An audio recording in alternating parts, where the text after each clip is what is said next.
नमस्कार, मी डॉक्टर मीनल श्रीगिरीवार। आज आपण माहेश्वर सूत्रांविषयी माहिती बघणार आहोत।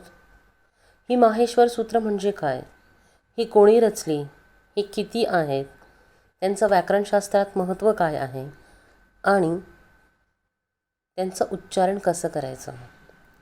या माहेश्वर सूत्रांविषयी संस्कृत व्याकरणात एक आख्यायिका प्रसिद्ध आहे की व्याकरणकार पाणिनी यांनी शंकराची कठोर तपश्चर्या केली। त्यांच्या या कठोर तपश्चर्येला बघून शंकर प्रसन्न झाले आणि त्यांनी पाणिनीसमोर नृत्य केले। नृत्य करताना त्यांनी डमरूवादनही केले। या डमरूतनं जो नाद बाहेर आला तो म्हणजे ही माहेश्वर सूत्र होय।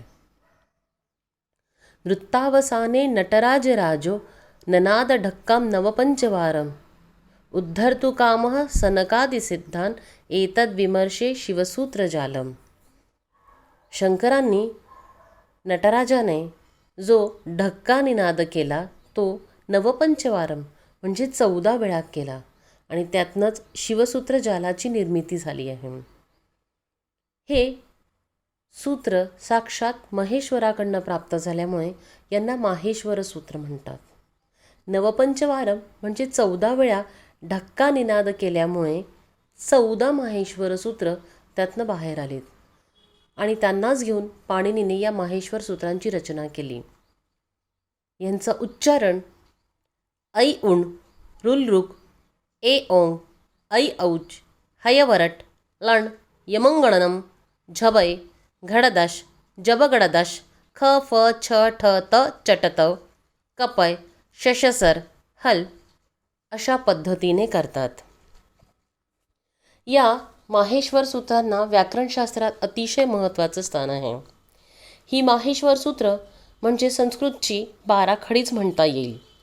या माहेश्वर सूत्रांमधून वर्णांची जी निर्मिती झालेली आहे ती आपण बघणार आहोत। ही माहेश्वर सूत्र पाणिनी मुनींना तपश्चर्येनंतर प्राप्त झालीत।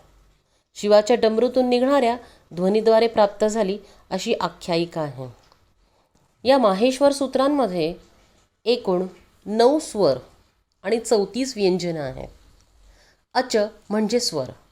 स्वर म्हणजे काय, तर ज्या वर्णांचा उच्चार करताना अन्य वर्णाची गरज भासत नाही अशा वर्णांना स्वर म्हणतात। माहेश्वर सूत्रांमध्ये अ इ उ रू रू ए ओ ऐ औ ही 9 स्वर आहेत। तर हल म्हणजे व्यंजनं, ही 34 व्यंजनं आहेत। व्यंजन म्हणजे काय, तर ज्या वर्णांचा उच्चार करताना स्वराची मदत घ्यावी लागते अशा वर्णांना व्यंजन म्हणतात। ह य व र ल य म ग न न झ भ घ ड ध ज ब ग ड द ख फ छ ट त क प श स ह ही एकूण 34 व्यंजनं आहेत। या माहेश्वर सूत्रांचा महत्त्वाचा जो उपयोग आहे तो म्हणजे प्रत्याहार तयार करण्यासाठी। ही प्रत्याहार संस्कृत व्याकरणाला संक्षिप्त करण्यासाठी अतिशय महत्त्वाचं कार्य करत असते।